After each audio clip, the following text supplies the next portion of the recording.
During the visit, there would be in depth consultations on all dimensions of Pakistan Afghanistan relations, with a particular focus on bilateral political engagement, trade and economic cooperation, border security and counterterrorism, energy and connectivity, reconstruction and rehabilitation, and people to people contacts.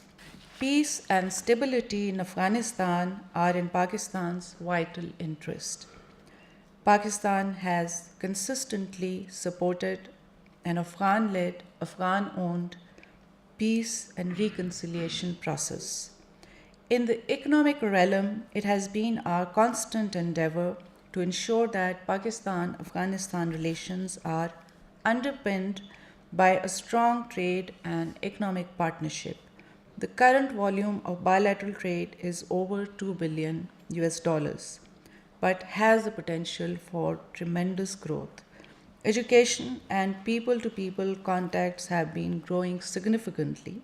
The government of Pakistan is providing 3,000 fully funded scholarships to Afghan students. A batch of 600 students is joining Pakistani institutions of higher education this year. More than 30,000 Afghan graduates from Pakistani institutions are now contributing to Afghanistan's national development efforts.